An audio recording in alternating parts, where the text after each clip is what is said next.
இன்னொரு கேள்வி. இது மரக்கடை அப்சருங்கிறவர் கேட்குறாரு. அது மாதிரி இலங்கையில் ரஸ்மிங்கிறவர் கேட்குறாரு. ஃப்ரான்ஸ்லேருந்து அஸ்மாங்கிறவங்க கேட்குறாங்க. இன்னும் நிறைய பேர் இதை இந்த கேள்வியை கேட்டுருக்குறாங்க. அது என்ன கேள்வின்னு கேட்டால், நபி ஸல்லல்லாஹு அலைஹி வஸல்லம் அவர்கள் அந்த ஹதீஸெல்லாம் நான் படிச்சிடுறேன், தமிழ்லே படிச்சிடுறேன். அவங்க போட்டு அந்த ஹதீஸை எழுதி இது சரியா அப்படின்னு கேட்குறாங்க. இந்த ஹதீஸை அந்த கிறிஸ்துவர்கள்ட்ட விவாதம் நடத்தும் பொழுது இதை வச்சு அந்த கிறிஸ்துவர்கள் என்ன செய்வாங்க, எதிர்கேள்வி கேட்டு ரசூலுல்லாவை கொச்சப்படுத்துகிற மாதிரி பேசுவாங்க. அது கூட டிஎன்டிஜியில் சரியாக எதிர்கொள்ளாமல் அது ஒரு கெட்ட பேர் ஏற்படுத்துகிற மாதிரி, நபிகள் நாயகத்தை பற்றி உங்கள் ஹதீஸில் அப்படி தான் இருக்குது, இப்படிப்பட்ட ஒரு பெண் பித்தர் மாதிரி அவர் தெரிகிறாருங்கிற மாதிரிலாம் என்ன செஞ்சாங்க, அந்த ஹதீஸை வச்சு பேசுனாங்க. அதுக்கு டிஎன்டிஜியில் ஒழுங்காக அதுக்கு பிறகு அப்பவும் பதில் சொல்லலை சரியாக. அதுக்கு பிறகும் கூட என்ன செய்யலை, முகநூலெல்லாம் கேட்டுக்கொண்டிருக்கிறார்கள். அதுக்கு ஒழுங்காக பதில் சொல்லலை, நமக்கு என்னன்னு இருக்கிறார்கள். அவங்க வசூல் விஷயத்தில் கரெக்டாக போய் கொண்டிருக்கிறார்கள். இப்போ அந்த ஹதீஸ் என்னன்னு கேட்டால், அந்த ஹதீஸில் புகாரியுடைய தமிழாக்கத்தை நான் படிச்சிடுறேன், அதுக்கப்புறம் உங்களுக்கு விளங்கும். அதாவது அபு உசைத் மாலிக் பின் ரபியா அல் அன்சாரி அவர்கள் கூறியதாவது, இது புகாரில் 5255வது ஹதீஸ். நாங்கள் நபிகள் நாயகம் அவர்களுடன் புறப்பட்டு மதீனாவில் உள்ள அஷவுத் என்று அழைக்கப்படும் ஒரு தோட்டத்தை நோக்கி நடந்தோம். அதன் அருகில் இருந்த வேறு இரு தோட்டங்களை அடைந்து அந்த இரண்டுக்கும் இடையே அமர்ந்தோம். அப்போது நபிகள் நாயகம் அவர்கள் இங்கேயே அமர்ந்திருங்கள் என்று சொல்லிவிட்டு தோட்டத்திற்கு உள்ளே சென்றார்கள்.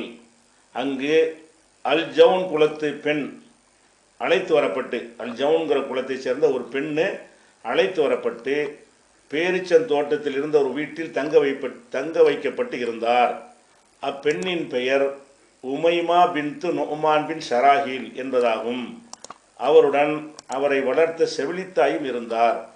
அப்பெண்ணுக்கும் நபி அவர்களுக்கும் முன்பே திருமண ஒப்பந்தம் முடிந்திருந்ததால், இது பிராக்கெட்டில் இவங்க சேர்த்துருக்குறாங்க, மொழிபெயர்ப்பில், மூலத்தில் இல்லை. இந்த வாசனை மட்டும் புகாரி தமிழாக்கத்தில் தமிழில் சேர்த்துருக்குறாங்க, அரபியில் அப்படி இல்லை. என்ன சேர்த்துருக்காங்கன்னா, பெண்ணுக்கும் நபி அவர்களுக்கும் முன்பே திருமண ஒப்பந்தம் முடிந்திருந்ததால், இது பிராக்கெட் போட்டிருக்கிறாங்க. நாங்களாக அது சேர்த்துக்கிட்டோம்னு காட்டிருக்கோம், அதை விட்டுருங்க. செவிலித்தாயும் இருந்தார். அப்பெண் இருந்த வீட்டிற்குள் நபிகள் நாயகம் அவர்கள் நுழைந்து, உன்னை எனக்கு அன்பளிப்பு செய் என்று கூறினார்கள். அந்த பெண், ஒரு அரசி தன்னை இடையருக்கெல்லாம் அன்பளிப்பு செய்வாளா? நான் ஒரு அரசி, நீ ஒரு ஆடு மேய்க்கிறவர், ஒரு அரசி ஒரு இடையருக்கு தன்னை அன்பளிப்பு செய்வாளா என்று கேட்டார். அவரை அமைதிப்படுத்துவதற்காக நபிகள் நாயகம் அவர்கள் தமது கரத்தை அவர் மீது வைக்க போனார்கள். உடனே அவர், உங்களிடமிருந்து நான் அல்லாஹ்விடம் பாதுகாப்பு கோருகிறேன் என்று சொன்னார். அப்போது நபிகள் நாயகம் அவர்கள் அவரை நோக்கி, கண்ணியமான இறைவனிடம்தான் நீ பாதுகாப்பு கோரியிருக்கிறாய் என்று சொல்லிவிட்டு அங்கிருந்து வெளியேறி எங்களிடம் வந்தார்கள். மேலும் அபு உசைதே, இரு வெண்ணிற சணல் ஆடைகளை அவளுக்கு அளித்து அவளை அவருடைய குடும்பத்தாரிடம் கொண்டு போய் விட்டுவிடு என்று சொன்னார்கள். இப்படிங்கிறது இந்த புகாரியில் 5255வது ஹதீஸ். இந்த ஹதீஸை வைத்து இதை மட்டும் பார்த்தா என்னன்னு கேட்டால், இந்த செய்தி என்ன சொல்லுதுன்னு பாருங்கள். என்ன சொல்லுதுன்னு கேட்டால், நாங்கள் ஒரு கூட்டமாக போகிறோம், போய் ஒரு 2 தோட்டத்துக்கு இடையில் நாங்கள்லாம் தங்கி இருக்கிறோம். அப்போ எங்களை ரசூல் ஸல்லல்லாஹு அலைஹி வஸல்லம் அவர்கள் இங்கே இருங்க என்று சொல்லிட்டு அவங்க ஒரு இடத்துக்கு போகிறாங்க. போனால் அங்கே ஒரு பெண்ணை தூக்கி கொண்டா வச்சுருக்கிறாங்க. அழைத்து வரப்பட்டிருந்தாலும் ஒரு பெண்ணை கொண்டு வந்திருக்கிறாங்க. அந்த பெண்ணை கொண்டு வந்தவுடனே என்ன செய்கிறாங்க, நபிகள் நாயகம் போய் எனக்கு நீ உன்னை அன்பளிப்பு செய் அப்படின்னு கேட்குறாங்க. அன்பளிப்பு செய்யின்னா அது வேறு அர்த்தம், அதுக்கு அன்பளிப்பு செய்யின்னு கேட்குறாங்க. அப்போ அந்த பெண்ணை என்ன சொல்கிறான்னு கேட்டால், நான் அரசி, நீ ஆடு மேய்க்கிற ஆள், அரசி ஆடு மேய்க்கிற ஆளுகளுக்கு அன்பளிப்பு செய்வாளா என்று அந்த பெண்ணு கேட்டாள்னு சொல்லி வருது. அப்போ ரசூல் ஸல்லல்லாஹு அலைஹி வஸல்லம் நெருங்க போகிறாங்க. அதுக்கு பிறகு ரசூல் என்ன செய்கிறாங்கன்னா, அதை கேட்காம அந்த பெண்ணை தொடுவதற்கு போனாங்க. அது கையை நீட்டி போகும்பொழுது, நான் உன்னை விட்டு அல்லாஹ்ட்ட பாதுகாப்பு தேடுறேன், உன்னிடமிருந்து அல்லாஹ்விடத்தில் நான் பாதுகாப்பு தேடுறேன்னு சொல்லி அந்த பெண்ணு சொன்ன உடனே நபிகள் நாங்கள் திரும்பி வந்துட்டு, இந்த பெண்ணை கொண்டு விட்டு வந்துருங்கப்பா, அவங்க வீட்டிலே கொண்டு விட்டுருங்க என்று சொன்னார்கள்ங்கிறது இந்த ஹதீஸ். இது புகாரியில் இருக்குது. புகாரியில் இருந்தால் தான் நமக்கு போதுமே. நம்ம என்ன செய்யறதில்ல, ஒரு ஹதீஸ்ன்னு சொன்னால் அதில் புகாரி சில மனிதர்களை நல்லவர்கள் நினைத்து என்ன செய்வார், அவர் ஒரு ஹதீஸை சரியானு சொல்லியிருப்பார். அந்த ஹதீஸ் இஸ்லாமிய அடிப்படை கோட்பாட்டுக்கு சரியாக இருக்குதா, அதன் விவரங்கள் சரியானதாக இருக்கிறதா, ஒரே ஒரு மனிதர் தானே ஒரு மனிதர் 2 மனிதரை இந்த செய்தி அறிவிக்கிறாங்கன்னு சொன்னால் இந்த மாதிரி வரக்கூடிய ஒட்டுமொத்த ஹதீஸுகள்லாம் எவ்வளோ இருக்குது, அதெல்லாம் இதில் என்ன சொல்லுது, அதில் என்ன முரண்பாடு இருக்குது என்றெல்லாம் அலசி ஆராய்ந்து பார்த்தா அதுக்கப்புறம் தான் அது ஒரு முடிவுக்கு வரணும். ஆனால் இவங்க என்ன செய்கிறாங்கன்னா புகாரி இமாமை காப்பாற்றுவதற்காக வேண்டி இந்த கட்டுக்கதையை உண்மையம்பாங்க. புகாரி எப்படி தப்பு, ரசூலுல்லாஹ் தப்பு செஞ்சிருவாங்களாம். ரசூல் ஸல்லல்லாஹு அலைஹி வஸல்லம் அவர்கள் அந்நிய பெண்ணுடைய வீட்டில் போய்கிட்டு உன்னை ஒரு அந்நிய பெண் யாருன்னே கல்யாணம்லாம் ஆகலை, இந்த ஹதீஸ் பிரகாரம் பிராக்கெட் தான் போட்டிருக்கிறாங்க, ஒரு பெண் வீட்டுக்குள்ளே நுழைஞ்சி உன்னை எனக்கு அன்பளிப்பு செய்யு ரசூலுல்லாஹ் கேட்டாங்கங்கிறது அது ரசூலுல்லாஹ்வுடைய கண்ணி, அது பிரசத்து புகாரி எழுதி தரல. புகாரி ரசூலோட பெரிய ஆள் தானே, அவர் சொன்னது பொய்யா இருக்குமா? அப்படிங்கிற ஒரு புகாரியின் மீது எப்படி ஊட்டப்பட்டிருக்குன்னா நபிகள் நாயகத்துடைய கண்ணியத்தை விட புகாரி ஒரு பெரிய ஆளாக ஒரு மனசில் ஊட்டப்பட்ட காரணத்தினால அவர் எழுதுனதில் எப்படி தப்பு வரும் என்று நினைத்து கொண்டு இதை சரின்னு சொல்லக்கூடியவர்களும் இன்று இருந்து கொண்டிருக்கிறார்கள். அப்போ இதை வச்சு தான் என்ன செய்கிறான், அவன் கேள்வி கேட்குறான், இப்படி இருந்தால் இது என்ன, உங்கள் நபியுடைய நிலை என்ன, இதுக்கு நீங்கள் ஆன்சர் பண்ணுங்க அப்படின்னு சொல்கிறான். இப்போ இந்த செய்தியை பொறுத்த வரைக்கும் இது குறித்த மொத்தத்தை நம்ம அலசி ஆராய்ஞ்சணும். இந்த ஒரு ஹதீஸ் இருக்குல்ல, இந்த ஹதீஸ் மாதிரி பல ஹதீஸுகள் அதே புகாரியில் இருக்கிறது. ஒவ்வொரு ஹதீஸ்லையும் வரக்கூடிய விவரம் ஒவ்வொரு மாதிரி இருக்கிறது. அந்த பெண்ணுடைய பேர் என்ன என்பதற்கு 25 பேர் வருது. அதாவது இந்த செய்தி பொய் என்பதற்கு இந்த செய்தியில் உள்ள தகவல்களில் இருக்கக்கூடிய ஏராளமான முரண்பாடுகளை இது உண்மையான செய்தி கிடையாது என்பதை காட்டுகிறது. முதல் விஷயம் என்னன்னு கேட்டால் 5255 ஹதீஸ் தான் பார்த்துக்கிட்டு இருக்கிறோம். அதில் என்ன வருதுன்னு கேட்டால் ஒரு பெண்ணை கொண்டு வந்துட்டாங்கன்னு வருது. ஒரு பெண்ணை தூக்கிட்டு வந்துட்டாங்க, அந்த செவிலித்தாயோட எந்த ஒரு மகனமும் வரல. ஒரு பெண்ணு வந்திருக்கிறா, அந்த பெண்ணோட துணையாக ஒரு செவிலித்தாய் வளர்ப்பு தாய் வந்திருக்கிறாள். அந்த பெண்ணையும் வளர்ப்பு தாயையும் சஹாபாக்கள் கொண்டு வந்துட்டாங்க ரசூலுல்லாஹ்வுக்காக வேண்டி. இப்படின்னா என்ன அர்த்தம், அந்த காலத்து மன்னர்கள் பெண்களை கவர்ந்து வருவாங்கல்ல, அந்த மாதிரி கொண்டு வந்துட்டாங்க, கொண்டு வரப்பட்டு இருந்தால், கொண்டு வரப்பட்டால்னு அதான் அர்த்தம். அந்த பெண்ணை கொண்டு வரப்பட்டிருந்தால்னு வாசகம் இருக்குது. சரி, கொண்டு வரப்பட்டது கல்யாணம் பண்ணிட்டாங்க, மனைவியாக ஆக்கிட்டாங்க, அதனால நீங்கள் சொல்வீர்களே. ஆனால் அப்போ அந்த பெண்ணிட்ட போய் உன்னை அன்பளிப்பா கொடுன்னு கேட்க மாட்டாங்க. இந்த ஹதீஸில் என்ன வருதுன்னு கேட்டால், நீ உன்னை எனக்கு அன்பளிப்பா கொடு என்று நபிகள் நாயகம் கேட்டார்கள் வருது. மனைவியாக ஆன ஒருத்தரை அன்பளிப்பு கொடுன்னு ஏன் கேட்குறாங்க?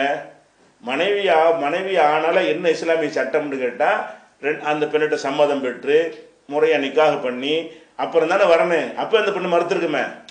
இப்போ மறுக்கிறதுக்கு பதிலாக இஸ்லாமிய அடிப்படையில் திருமணம்னா என்ன, ஒரு பெண்ணு மன சம்மதம் இல்லாமல் மன விருப்பம் இல்லாமல் ஒரு பெண்ணை திருமணம் செய்யலாமா? இஸ்லாம் ஒத்துக்கிறோமா? ஒத்துக்கிறாது. ஏன்னா என் சம்மதம் இல்லாமல் திருமணம் செய்து விட்டார்கள்னு ஒரு புகார் வந்தபோது ரசூலுல்லாஹ் என்ன செஞ்சாங்க, அந்த திருமணம் செல்லாதுன்னு சொல்லிட்டாங்க. அப்போ இது பெண்ணை ஏதோ பொருள் மாதிரி, ஒரு போகப் பொருள் மாதிரி காட்டுவதை ஒழிக்கத்தான் நபிகள் நாயகம் வந்தார்கள். பெண்களை இப்படியெல்லாம் அந்த காலத்து மன்னர்கள் கவர்ந்து செல்வார்கள், அந்த மாதிரி விளையாட்டுலாம் வச்சுக்கிற கூடாது என்று அதை ஒழிக்கிறதுக்கு நபிகள் நாயகம் வந்திருக்கிறார்கள். அந்த நபிகள் நாயகம் என்ன செஞ்சாங்கன்னா, ஒரு பெண்ணை கவர்ந்து கொண்டு வந்துட்டு அந்த பெண்ணை கல்யாணம் பண்ணி பேசி வைக்கப்பட்டவன்னு பிராக்கெட்டில் சேர்த்துக்கிட்டாங்க. சரி, பேசி வச்சா நீங்கள் இப்போ தொடலாமா? கல்யாணம் பேசி தான் வச்சுருந்தீங்கன்னா, பேசி வச்சா கல்யாணம் பண்ணிட்டு தானே எதுவும் செய்யணும். பேசி வைக்கப்பட்டிருந்தாலும் பிராக்கெட்டில் போட்டு புகாரியை காப்பாற்றுறாங்க. அந்த பிராக்கெட்டுக்குள்ளே அதை போட்டு என்ன செய்கிறாங்க, அந்த மொழிபெயர்ப்பாளர்கள் புகாரி கரெக்டாக தான் சொல்லியிருக்கான்னு காட்ட பார்க்குறாங்க. அப்போ அன்பளிப்பா கொடுன்னு கேட்டவுடனே அந்த கேட்பாங்களா நபிகள் நாயகம்?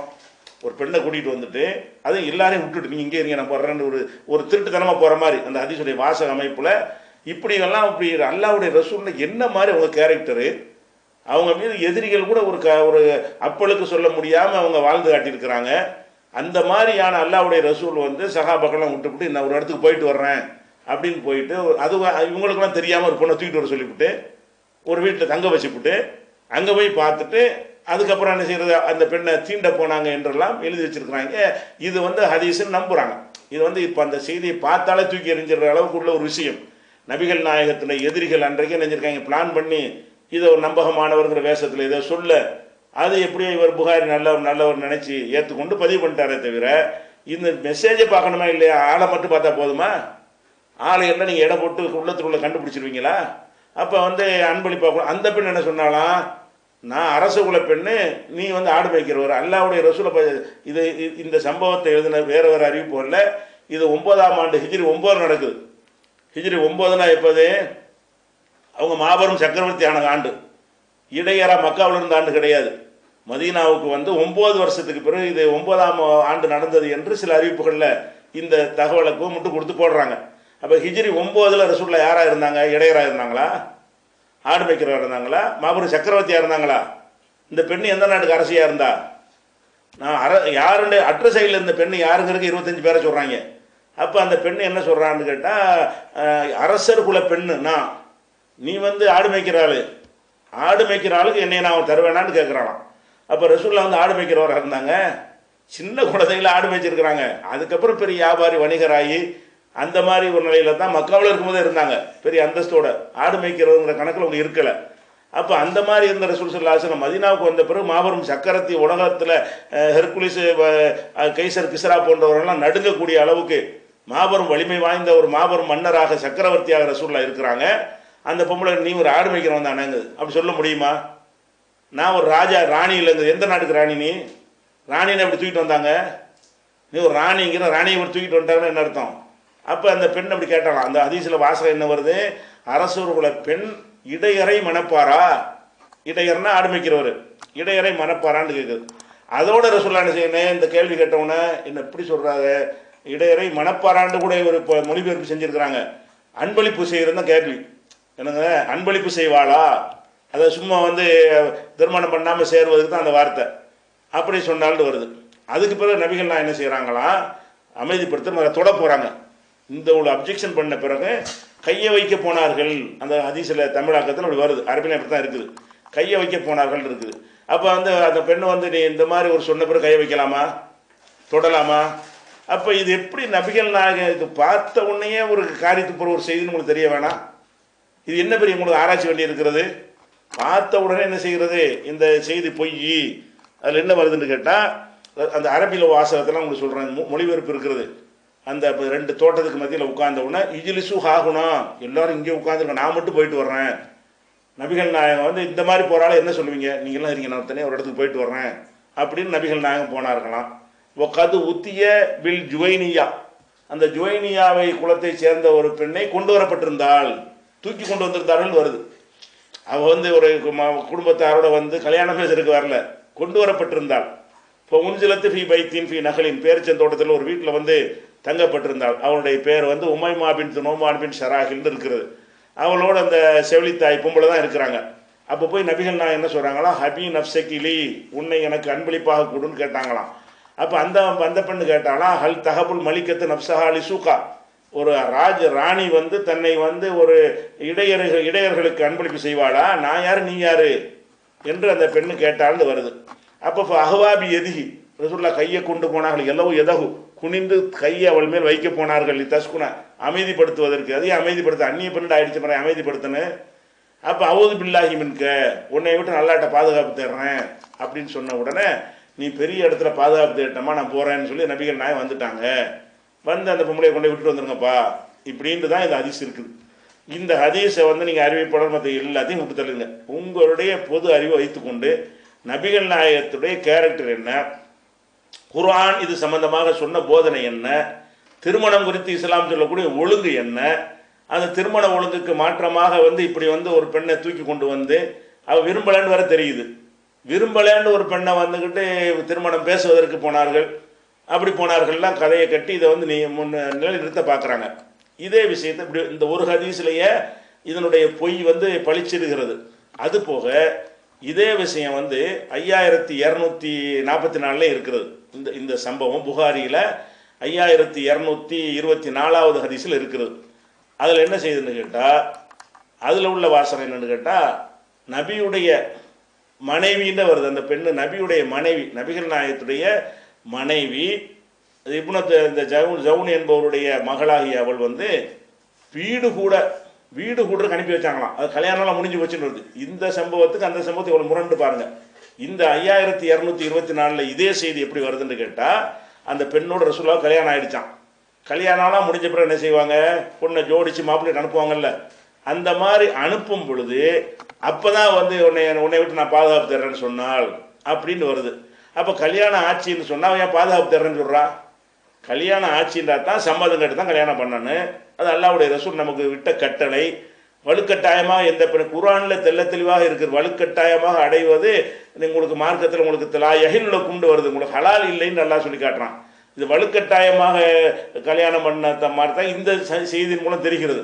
கல்யாணம் பண்ணிட்டு அலங்கரித்து அனுப்பும் பொழுது நீ என்கிட்ட நெருங்காத அப்படின்ட்டு இந்த மாதிரி உலகத்தில் நடக்குது. பொண்ணை வலுக்கட்டாயமாக கல்யாணம் பண்ணி வச்சுருவாங்க, அந்த பொண்ணு மாற்றேன்னு சொல்லணும். இது மற்றவன் செய்யுமா தப்பான ஒரு செயல். இஸ்லாமில் செய்யலாமா? அல்லாஹ்வுடைய தூதர் அப்படி செய்வாங்களா? நபிகள் நாயகம் அவர்களுடைய கேரக்டருக்கு ஏற்ற மாதிரி இது இருக்குதா? அந்த ஒரே சம்பவம் ஏன் முரணா வருது? அதில் கல்யாணமே பண்ணலை இப்போ தான் போகிறாங்கன்னு வருது. இதில் அவங்களுடைய மனைவியான அந்த இப்னத்துல் ஜவுன் என்பவள் வீடு கூடுவதற்கு அனுப்பும்போது உன்னை விட்டு அல்லாட்ட பாதுகாப்பு தர்றேன்னு அவர் சொன்னதாக அந்த செய்தியில் வருது. இதே செய்தி தான். அப்போ நபிகள் நான் என்ன செஞ்சாங்கன்னா, அப்படின்னா உன் மகத்தான பாதுகாப்பு தேடிட்ட, அப்போ உன் குடும்பத்தாட்ட போய் சேர்ந்துக்க என்று அனுப்பிவிட்டார்கள் அப்படின்றது இந்த இதில் புகாரில் 5224 ஹதீஸில் இருக்கிறது. அப்போ அதில் கல்யாணம் ஆகலைன்னு வருது. அப்போ தான் கல்யாணத்துக்கு போய் கேட்க போகிறாங்கன்னு வருது. அப்படி கல்யாணத்துக்கு கேட்க போகிறாங்கன்னா இதுக்கு என் ஊர் ஒழிச்சு தெரியாமல் ஒழிச்சிட்டு போகணும். மதினாவில் வச்சு பேச வேண்டியதானே? இதை ஊருக்கு வெளியில் ஒரு இடத்துக்கு அங்கே எல்லாரும் தங்க வச்சுக்கிட்டு அவங்க தனியாக ஒரு இடத்துக்கு போய் இதை பார்க்கும் பொழுது எவனோ ஒரு சதிகாரன் இப்படிலாம் கற்பனை பண்ணி விட்டு அடிச்சிருக்கான்னு நமக்கு விளங்கலை. அல்லாஹ்வுடைய தூதர் இப்படி சொன்னால் அங்கே போய் பிச்சுட்டு போயிருப்பாங்க. இது நடந்திருந்தா, இப்படி ஒரு நிகழ்ச்சி நடந்திருந்தா என்ன குர்ஆன் சொல்கிற போதனை என்ன, நீங்கள் இவ்வளோ காலம் எங்களுக்கு சொன்ன அறிவுரை என்ன, அதுக்கு உங்களுக்கு ஏதாவது சம்பந்தம் இருக்கான்னு கேட்டிருக்க மாட்டாங்க, ஒருத்தரும் கேட்கலையே. அப்போ இது பொய், யாராவது ஒருத்தர் ஒரு சகாபி பேரை பயன்படுத்தி பொய் சொல்லியிருக்காருன்னு நமக்கு விளங்குகிறது. அதே மாதிரி இதே ஹதீஸ் 5256 அப்படிங்கிற அந்த ஹதீஸில் என்ன இருக்குன்னு கேட்டால், அவளோட திருமணம் முடித்த பின் அவரிடம் சென்றதாக உள்ளது. அவள் விரும்பலை, போனவுடனே விரும்பலைன்ட்டாலாம், விரும்பலைன்னொன்னே திருப்பி அனுப்பிட்டாங்க அப்படின்னு அந்த ஹதீஸில் வருகிறதுன்னு பார்க்குறோம். அதே மாதிரி 5637 என்ன செய்யணும், இதே சம்பவம் தான், வேறு மாதிரி வருது. எப்படின்னு கேட்டால், ரசூலுல்லாஹ் கேட்டாங்களாம், உன்னை எனக்கு அன்பளிப்பு கொடுன்னு கேட்ட உடனே அந்த பொம்பளை நினைஞ்சாலாம், நீ உனக்கு எனக்கு என்ன சரி வராது போன்னு சொல்லிட்டாங்களாம். சொன்ன உடனே நபிகள் நாயகம் வந்த உடனே சில பேர் போய் இந்த பெண்ணிட்ட சொன்னாங்களாம், யாருன்னு தெரியுமா, யார்கிட்ட நீ பேசுகிற தெரியுமா, தெரியாது அப்படின்னாலாம். அது அல்லாஹ்வுடைய ரசூல், அப்படியா நான் தவறி விட்டேன்னு சொன்ன. எவ்வளோ முரண் பாருங்கள். இந்த பொம்பளை நீ ஆடு மேய்க்கிறான்ற அளவுக்கு தெரிஞ்சு வச்சுட்டு பேசுது, நான் ராணி, நீ ஆடு மேய்க்கிறாண்டு. இந்த அதிசயம் எப்படி இருக்குன்னு கேட்டால், அந்த ஹதீஸ் துக்கிரல் நபி ஸல்லல்லாஹு அலைஹி வஸல்லம் இம்ராத்து மினல் அரபி, அரபுல உள்ள ஒரு பெண்ணை பற்றி நபிகள் நாயகத்தில் சொல்லப்பட்டது. 5637 இதே சம்பவம் தான். 5637 ஹதீஸில் என்ன வருதுன்னு கேட்டால், அரபு கோத்திரத்தில் ஒரு பெண்ணை பற்றி நபிகிட்ட சொல்கிறாங்க, ஒரு அழகான ஒரு பெண், அழகான ஒரு பச்சை கிளி மாதிரி ஒரு பொண்ணு இருக்குது அப்படிங்கிற மாதிரி சொல்கிறாங்க. அப்போ ரசூலுல்லாஹ் என்ன செய்கிறாங்கன்னா, அமர அபா உசைதின் சாதி, அபு உசைது என்பவரை அனுப்பி யூர்சிலை இலைஹா, அவர்கிட்ட போய் ஆளை கூட்டிகிட்டு வா, அந்த பெண்ணை தூக்கிட்டு வாங்குறாங்க. இப்படி ரசூலுல்லாஹ் சொல்லுவாங்களா? ஒரு ஆளுக்கு ஒரு பெண் இருக்குன்னு, அப்படியே அந்த பெண் இருக்கா, போய் கூட்டிகிட்டு வா அப்படின்னு சொன்னோடனே அவர் போய் என்ன செய்கிறாருன்னா, போய் கூட்டிகிட்டு வந்துட்டார்.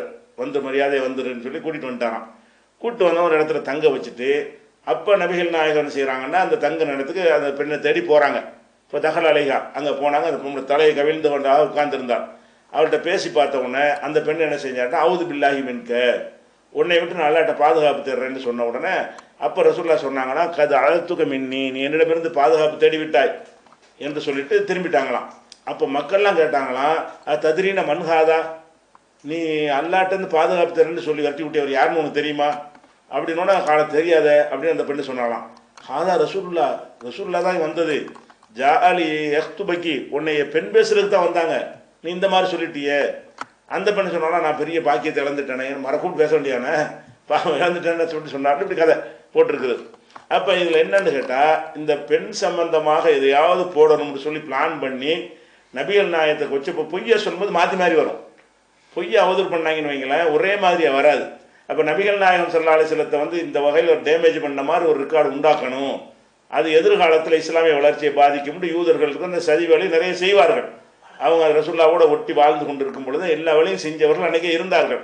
நிறைய இட்டுக்கட்ட ஹதீஸ்கள் எல்லாம் அவங்க தான் முனாஃபிக்குன்னு இருந்தாங்க இல்லையா, முஸ்லீம் மாதிரி வேடத்தில் முனாஃபிக்காக இருப்பாங்க. அவர்கள் மாதிரி புனைந்து இருக்க ஒரு நேரத்தில் தான் இதை உண்டாக்குனதுனால பொய்யா இருக்கும்போது என்ன செய்யணும், மாற்றி மாற்றி சொல்லுவாங்க, ஒரே மாதிரி சொல்ல மாட்டாங்க. கல்யாணம் பண்ணாங்க, கல்யாணம் பேச போனாங்க, முதல்ல கல்யாணம் பண்ணி முடிச்சாச்சு, முடிச்சு மனைவியை ஒன்று கூட, அதாவது கூடுவதற்கு அனுப்புவாங்களே, அப்போதான் அந்த பெண்ணு மறுத்துச்சு. கல்யாணம் எங்கே பண்ணாங்க, யார் சாட்சி, எப்போ அந்த பெண்ணு சம்மதம் கேட்டாங்க? சம்மதம் கேட்டு கல்யாணம் பண்ணி செஞ்சுருந்தா தான் ஒரு பஞ்சாயத்தும் இருக்காத. அப்போ கல்யாணம் பண்ணாமல் தூக்கிட்டு வாண்ட சொல்லுவாங்க. அப்படி இருந்தால் ஒரு பெண் இருக்கிறாள்னு கேட்டால் ஒரு பேச்சுக்கு அவளை கல்யாணம் பண்ண நினச்சா போய் அவங்க ஆப்பாட்ட போய் அந்த பெண்ணிட்டையும் போய் என்னை கல்யாணம் பண்ணிக்கிற சம்மதமானு கேளு. சம்மதம்னு சொன்னால் போய் கல்யாணத்தை முடிச்சுட்டு இவங்க கூட்டிகிட்டு வர வேண்டியது தானே. ஒரு அண்ணியான வச்சுக்கிட்டு வர சொல்லுவாங்களா, கூட்டிட்டு சொல்லுவாங்களா? ஒரு பெண்ணை போய் நீ போய் கூட்டிட்டு வானா அந்த ரெண்டு பேரும் தனியாக வருவாங்களே. இது மூணாவது சைத்தான் ரசூலா சொன்னாங்களே. இது எப்படி ரசூலா சொல்லியிருப்பாங்க? அல்லாஹ்வுடைய ரசூலுடைய அந்த மார்க்கத்தில் இதுக்கெல்லாம் இடம் இருக்குதா? கூட்டிகிட்டு வர சொன்னது அவள் தப்பு, திருப்பி அனுப்பி விடுறது தப்பு. பெண்ணு தான் வந்திருக்கிறாங்க, பெண்ணை கொண்டே பாதுகாப்பாக அனுப்புறதுக்கு ஒரு ஆணோட அனுப்பிவிட்டு அவன் அண்ணி ஆனாவில் இருக்கிறான்.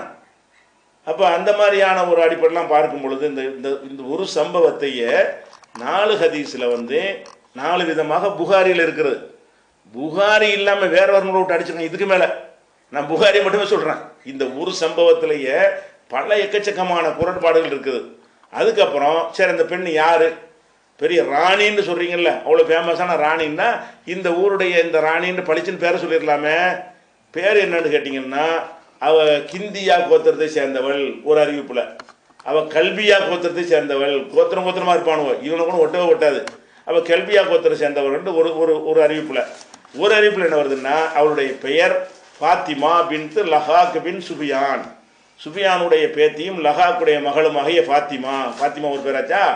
இன்னொரு அறிவிப்புல அவ பேர் ஆலியா பின்த் லபியான் பின்த் அம்ரு. அப்பன் பாட்டெல்லாம் மாறுது. பேர் கூட 2 பேர் ஒரு ஆள் பெண்ணு கூட இருக்கலாம். தாய் தகப்பன் பேர் கரெக்டாக வரணுமா இல்லையா? ஃபாத்திமான்னு பேர் சொல்லும்போது லஹாக்குடைய மகள்ங்கிறாங்க, ஆலியான்னு பேர் சொல்லும்போது லபியானுடைய மகள் ஆலியாங்கிறாங்க. இன்னொரு அறிவிப்புல இவ பேர் அம்ரா, அம்ரா பின்த் யசீத், யசீதுடைய மகள் அம்ரா அப்படின்னு அறிவிச்சிருக்காங்க. இதே பெண்ணை பற்றி அஸ்மா பின்த் நூமான், இந்த பெண்ணுடைய பேர் அஸ்மா, நூமானுடைய மகள். அதே மாதிரி அஸ்மா பின்த் காபு, இல்லை காபு இதே மக அஸ்மா தான் இவ அப்படின்னு சொல்கிறாங்க. இல்லை அஸ்மா தான், ஆனால் வாப்பா அசுவது, வாப்பா மூணு மாத்துறாங்க. தகப்பனார் நூமானுடைய மகள் அஸ்மா, காபு மகள் அஸ்மா, அசுவதுடைய மகள் அஸ்மா இப்படின்னு சொல்லி பேர். இவ்வளவு ஒரு பெண்ணு இவ்வளவு வரலாற்று முக்கியத்துவமான ஒரு சம்பவம்னு சொல்றீங்க, ராணியா வர இருந்தான்னு சொல்றீங்க, அல்லாஹ்வுடைய ரசூல் சம்பந்தப்பட்ட ஒரு செய்தின்னு சொல்றீங்க. அதுல இன்னார்னு துல்லியமா உங்களுக்கு பேர் வராம மாத்தி மாத்தி சொல்றீங்க. பொய்யா இருக்கனால மாத்தி மாத்தி சொல்ல முடிகிறது. அந்த பெண்ணு பேரை சொல்ல முதல்ல, ராணினா எந்த நாட்டுக்கு ராணி சொல்லு. அப்போ ராணியா இருந்தாலும் நான் ராணி, நீ இடையர், இதெல்லாம் இந்த உரையாடலை பார்க்கும் பொழுது இது ஒரு அந்த ஆலிம் சாஹிப் கதை விட்டார்ல அந்த மாதிரி தெரியலையா? இந்த ஆலிம் சாஹிப் பேசினார முடி குரான் ஓதுச்சுன்னு அந்த ரேஞ்சில் உள்ள இருக்கா இல்லையா? இது போக என்னன்னு கேட்டா, இப்னு ஹஜர் அவர் பங்குக்கு என்ன பண்றாருன்னு கேட்டா, இந்த சம்பவங்களை பார்க்க எக்கச்சக்கமான முரண்பாடு வரத்தான் செய்கிறது. அவரே சொல்றாரு, இப்னு ஹஜர் இந்த ஹதீஸை விளக்கும் பொழுது இந்த சம்பவங்களை பார்க்கும்போது நிறைய முரண்பாடுகள் இருக்கிறது. அந்த முரண்பாடை நம்ம நீக்கிறதா தான் என்ன செய்யணும்னு கேட்டா, இது வெவ்வேறு சம்பவம்னு வச்சுக்கணுமா, நிறைய பேர் இப்படி செஞ்சாங்க நான் வருவாங்க. முரண்பாடா இருந்தா என்ன நிலைப்பாடு எடுக்கணும், தள்ளணும். 2 விஷயம் 5 விஷயம் ஒரே விஷயம் முரண்பாடா வந்துச்சுன்னு சொன்னா எல்லாம் முரண்பாடா வர்றதுனால எதுன்னு தெரியல, மொத்தமும் பொய் அப்படின்னு முடிவெடுக்காம இப்னு ஹஜர் என்ன பண்றாருன்னு கேட்டா, இது முரண்பாடுலாம் நிறைய முரண்பாடு தான் அப்படி சொல்றாரு. என்ன ஃபீஹா அஷியாவுன் முகாயரத்துல் லிஹாதில் கிஸ்ஸா, இந்த கிஸ்ஸா இந்த சம்பவத்துக்கு முரணான பல செய்திகள் இதற்குள் அடங்கி இருக்கிறது. அதனால தாத்துது, இது பல சம்பவங்களையும் எடுத்துக்கொள்ளலாம். அது பாத்திமாட்டையும் இப்படி போனாங்களாம், அம்ராட்டையும் போனாங்களாம், அஸ்மாட்டையும் போனாங்களாம். அப்போ இவர் கொஞ்சம் கவலைப்படுத்த அதிக கவலைப்படுத்துறாரு இப்னு ஹஜர். இப்னு ஹஜர் நல்ல ஒரு அறிஞர் தான். அவருக்கு என்ன செய்யறாருன்னா, அவர் புகாரி மைண்டில் கூடுதல் அடிக்கிறார். புகாரி போட்டார்ல, அது எப்படியாவது சரி கட்டணும்ல. ஏன் உங்களுக்கு அப்படி வந்த சிந்தனை? முரண்பட்டு அறிவித்தால் உங்கள் நிலைப்பாடு இதுக்கு முந்தைய என்ன சொல்லிட்டு இருந்தீங்க? இதை இப்னு ஹஜர் உட்பட எல்லோருடைய கருத்து என்ன? முரண்பாட்டு சொன்னால் இதா தாரதா தசாக்கத்தா, அந்த ஃபிக்குடைய ஃபிக்குடைய உசூலில் ஒன்று என்னன்னு கேட்டால், 2 முரண்பாடு வந்தால் 2 இல்லைன்னு வச்சுக்க, அவ்வளோதான். இதா தாரதா ஒன்று கொண்டு முரணாக வந்தால் தசாக்கத்தா 2 விழுந்து விடும், 2ஐயும் ஆதாரமாக எடுக்கக்கூடாது அப்படிங்கிறத வச்சு பார்க்கும் பொழுது இது பச்சை பொய், இது கட்டுக்கதை. இஸ்லாத்தினுடைய பல அடிப்படைகளை என்னென்ன அடிப்படை? அந்நிய ஆணும் பெண்ணும் தனித்திருக்கக்கூடாது, அதை மீறுகிறது. கல்யாணம் பண்ணாமல் பெண்ணை போய் பார்க்கக்கூடாது, அதை மீறுகிறது. ஒரு அந்நியான விட்டு பொண்ணை தூக்கிட்டு வர சொல்லக்கூடாது, அதை மீறுகிறது. சம்மதம் இல்லாமல் வற்புறுத்தி ஒரு பெண்ணை கல்யாணம் பண்ணக்கூடாது, அதை மீறுகிறது. அதுபோக அந்த வெறுப்பை தெரிவித்த பிறகும் தொடுவதற்கு போனார்கள் என்பது அதை மீறுகிறது. இப்படி பல இஸ்லாமிய போதனைகளை மீறுகிற இந்த ஒரு செய்தியை அவங்க தேடி எடுத்துக்கொண்டு நம்மகிட்ட கேட்டாங்கன்னா அதன்படி என்ன செய்யணும், ஆய்வு செஞ்சு இது யாரா ஹதீஸ்ன்னு சொன்னால் குரான் மட்டும்தான் நாங்கள் 100% ஏற்றுக்குருவோம். ஹதீஸ் என்று சொன்னால் ஒருவரோ இருவரோ அறிவிக்கக்கூடிய செய்தி, ஒட்டுமொத்த சமுதாயம் அறிவிக்கிற செய்தி கிடையாது. குரான் மாதிரி நபிகள் நாயகம் சம்மந்தப்படுத்தி சொன்னது ஒருத்தர் 2 பேர் வழியாக வரும் பொழுது ஒரு கெட்டவன் நுழைஞ்சு எடுத்தா விட்டுருக்கலாம். அது எதை வச்சு உரசி பார்ப்போம், எங்களுக்கு குரானோட உரசி பார்க்குறோம். உரசி பார்த்தால் இது குரானுடைய போதனைக்கு கட்டாயப்படுத்தி திருமணம் செய்வது உங்களுக்கு ஹலால் இல்லை, அனுமதி இல்லைன்னு சொல்லப்படுது. வாகதன மின்கும் மீசாக்கன் கலில்லா, திருமணம் என்பது கடுமையான உடன்படிக்கை. கடும் உடன்படிக்கைன்னு என்ன அர்த்தம், அந்த பெண்ணுடைய சம்மதம் வாங்கினா தான் அது உடன்படிக்கைன்னு அர்த்தம். தூக்கிட்டு வர்றதுக்கு ஒரு உடன்படிக்கை கிடையாது. அப்போ அந்த மாதிரி எல்லாம் இஸ்லாமிய போதனை குரானோடு நேரடியாக இது மோதும் பொழுது அது புகாரில் வந்தால் முஸ்லீமில் வந்தால் நமக்கு என்ன, எத்தனை பேர் அறிவிச்சா நமக்கு என்னங்கிறேன், இது ஹதீஸா, இது குரங்கு விசாரம் செஞ்சு ஹதீஸெல்லாம் மறுக்கிறீங்க, இதில் அதிகமாக மறுக்கணும். இது ஒரு ஹதீஸே கிடையாது, இது பொய். புகாரில் வந்தாலும் பொய், இட்டு கட்டப்பட்டது, அவதூறு. அல்லாஹ்வுடைய ரசூலை இழிவுபடுத்துவதற்காக எவனோ கட்டியதை அவர் வைத்து கொண்ட உசூல் படி ஆளுக்கு சரியாக இருந்தால் நம்ம செய்தி ஏற்றுக்கிறோம், அவ்வளோதான் அவர் பார்வை. புகாரியுடைய பார்வை என்னன்னு கேட்டால் மெசேஜை பார்க்க மாட்டார். இதை இப்ராஹிம் சொன்னார், சரி இப்ராஹிம் அவர் ஓகே போடு, அவ்வளோதான் அவருடைய பார்வை. அவருடைய அந்த ஆய்வாளருடைய பார்வை வேறாக இருக்கும். ஹதீஸ் கலையுடைய அறிஞருடைய பார்வை என்னவா இருக்குன்னு கேட்டால் ஆளுக்கு சரியானு பார்ப்பாங்க. சரி அவங்க சொல்கிற ஆளுக்கு நல்லவங்க அறிவிச்சாங்கன்னு வச்சுட்டு போங்க. அதுக்குள்ளே அவர் நல்லவர் நினைத்தால் நல்லவராக தான் இருக்கணுமா? அல்லாட்ட மனிதன் தானே முடிவு பண்ணுறாரு. ஒரு கெட்டவங்க கூட நல்லவன் அவர் நம்பி இருக்கலாம் தானே. அப்படிங்கிறதுனால என்ன கோளாறு நமக்கு தெரியாட்டாங்க. அந்த மத்தன் சனதுன்னா அறிவிப்பாளர், அதை விட்டுருங்க. மத்தன் மெசேஜ் என்ன சொல்லுது, அது என்ன இத்தனை பேர் ஏன் வருது, இத்தனை முரண்பாடு எதுக்கு வருது, எந்த குளம்னு தெரியல, எந்த கோத்திரம்னு தெரியல, ஆளாளுக்கு மாதிரியெல்லாம் சொல்ல. இன்னும் சில ஹதீஸ்கள் அறிவிப்புகள்லாம் வேற நூலெல்லாம் வருது. எப்படிலாம் வருதுன்னு கேட்டால் அந்த பெண்ணை ரசூலுல்லாஹ் கல்யாணம் பண்ணிட்டாங்களாம். இது புகாரில் வரல, வேற இந்த லிஸ்ட்டே போடுறாரு இப்னு ஹஜர். இந்த ஹதீஸுக்கு விளக்க உரையை பார்த்தீங்கன்னா பெரிய பட்டியலே போடுறாரு. இப்னு சஅத் அப்படி அறிவிக்கிறார், இப்னு இஸ்ஹாக் அப்படி போட்டிருக்காருன்னு. அதில் ஒரு கட்டுக்கதை எப்படின்னு வருது, அந்த பெண்ணை கல்யாணம் பண்ணிட்டாங்களாம். ரசூலுல்லாஹ் ஆயிஷாவும் ஹப்சாவும் என்ன செஞ்சாங்களா, இந்த பெண்ணு ரொம்ப அழகியா இருக்கிறா, இவ்வளோ ரசூலுல்லாஹ் கல்யாணம் பண்ணிட்டு அவன் மேலே மையல் கொண்டுருவாங்க, எப்படியாவது கடைச்சி விடணும் என்பதற்காக அந்த பெண்ணிட்ட போய் 2 பேரும் என்ன செஞ்சாங்களாம், நீ ரசூலுல்லாஹ் வரும்போது அவுது பில்லாஹி மின்கன்னு சொல்லிடு, அல்லாட்ட பாதுகாப்பு, ரசூலுல்லாஹ்க்கு ரொம்ப பிடிக்கும் அது அப்படின்னு சொன்னாங்களாம். அந்த பெண்ணு அதை சொல்ல கேட்டு இப்படி சொன்னிச்சு, அதோட ரசூலுல்லாஹ் அணிஞ்சிட்டாங்க, அனுப்பி விட்டாங்கன்னு சொல்லி இப்படிலாம் கதை. அந்த உம்மஹாத்துல் முஃமினீன் மேல் அவதூறு சொல்லி இந்த கதை பல விதங்களில் புகாரியில் மட்டும் உள்ளது தான் நான் இப்போ எடுத்து காட்டியிருக்கிறேன். ஏன்னா அதில் நம்பர் இருக்குது, நீங்கள் தமிழாக்கம் இருக்குது, எடுத்து பார்த்துக்கிறீங்கிறதுனால. வேறு வேறு நூல்கள்லாம் எடுத்து போட்டோம்னா அதனுடைய மூலத்தெல்லாம் நீங்கள் தேட முடியாது. நீங்கள் இது ஒன்றுக்குள்ளே புகாரி அந்த லட்சம்னா மற்ற நீங்கள் பார்த்துக்க வேண்டியதான். அதனால இது அப்பட்டமான பொய் புழுகு. அல்லாஹ்வுடைய ரசூல் ஒரு காலத்திலையும் இப்படி நடக்க மாட்டார்கள், நடந்திருக்க முடியவே முடியாது.